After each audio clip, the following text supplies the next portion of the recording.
A little more than 2 minutes to the closing bell. Helping us get there will be Seth Carpenter, Chief U.S. Economist at UBS, along with Gene Tannuzzo, Columbia Threadneedle Investments Global Head of Fixed Income. But as we get ready to have some more records, Jared Blickery is going to teach me how to talk good. Jared? Well, I get that at the tip of my tongue, too. And we are looking for record closing highs in the S&P 500, the Dow, and the Nasdaq 100, not the Nasdaq Composite. Also, the S&P 500 equal weight. We'll just throw that in there. We're sitting on smallish gains, but we'll take them. The Dow's up nearly 0.5%. That's good for 150 points. Just looking at some of the weekly totals here, it looks like the Dow is going to be up 3.6% for the week. The S&P 500 over 5%, and the Nasdaq up over 6%. And it has been a great week for the FANG stocks. Kind of a mixed picture today. We got Apple and Facebook down. The Amazon and Microsoft are in the green. I want to take a look at one sector that hasn't done so well today, and that is the energy sector. Now, we're seeing Exxon and Chevron off about 0.5%. This is the biggest lagging sector of the day. Crude oil finished off marginally, but going into next week, I think focus is going to be on the reopening trade. And let's take a look at how that's doing today in terms of the travel sector. We got Royal Caribbean up 1%, Live Nation up 1%, Caribbean cruise lines down 1%. So kind of a mixed picture here, not seeing any particular patterns on that front.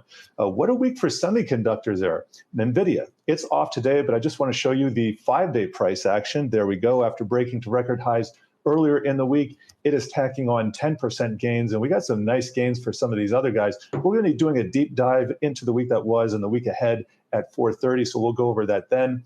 I do want to check out the sector action here. We see materials is the only one up over 1%, followed by utilities, consumer discretionary, healthcare, financials, staples. Again, no kind of rhyme or reason to that mix in leadership there, just reflecting these broad-based gains that we've been seeing.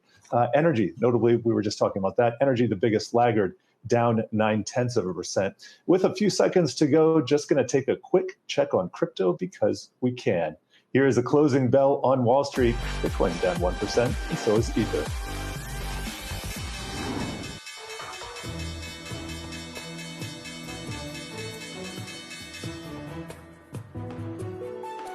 And we're closing out another week here on Wall Street. All three of the major averages in the green. The Dow up 166 today. S&P up 15. Nasdaq up just around 0.1%. You're looking at record closing highs for the Dow, the S&P, and the Nasdaq 100.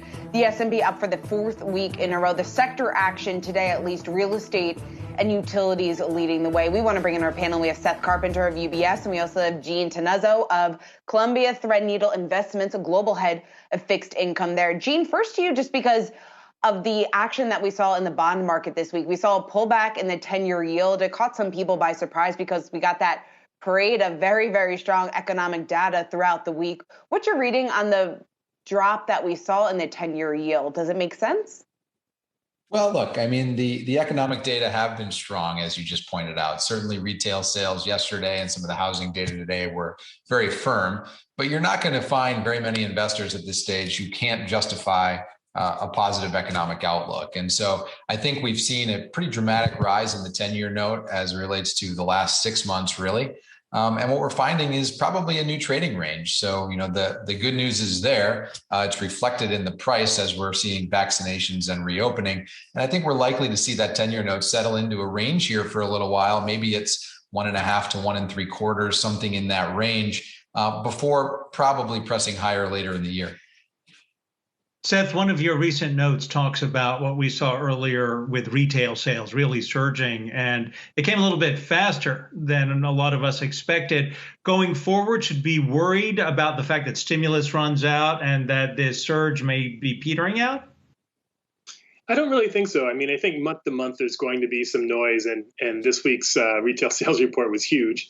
And some of it was clearly driven by the one-time stimulus checks, as well as a delay in terms of tax refunds that usually come in February.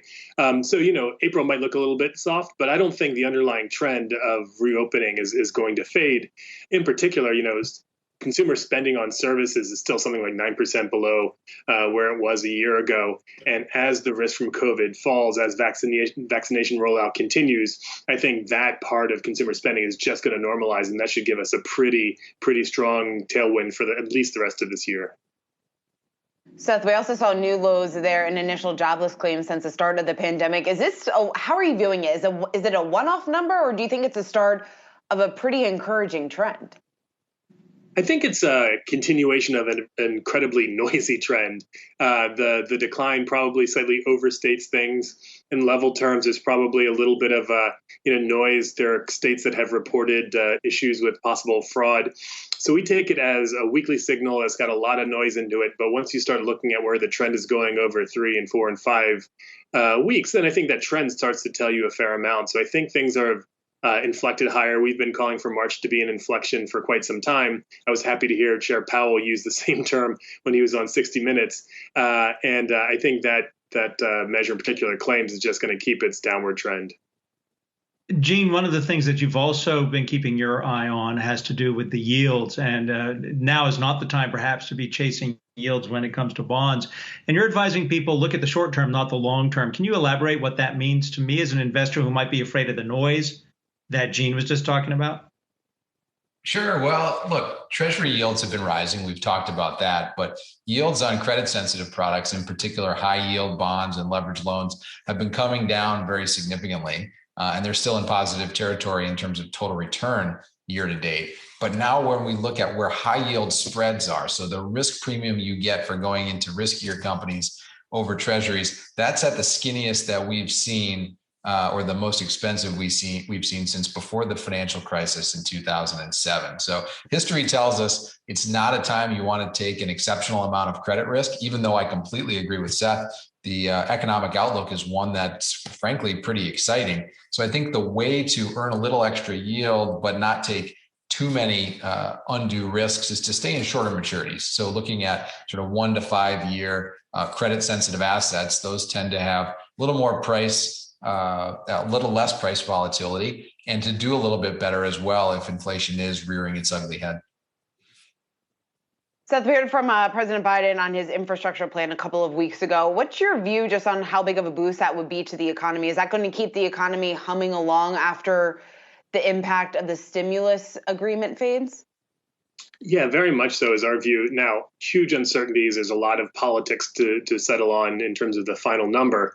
But absolutely, we're looking at, something like between infrastructure and any other spending priorities, probably $375 billion per year on a flow basis.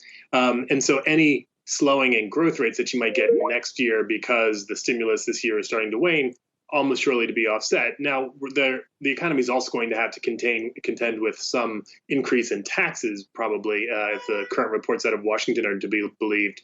But I think on net, yeah, it's going to keep us going reasonably well. We're looking for high 3s in terms of growth rate for next year, and then settling into high 2s in 2023. So pretty sustained expansion.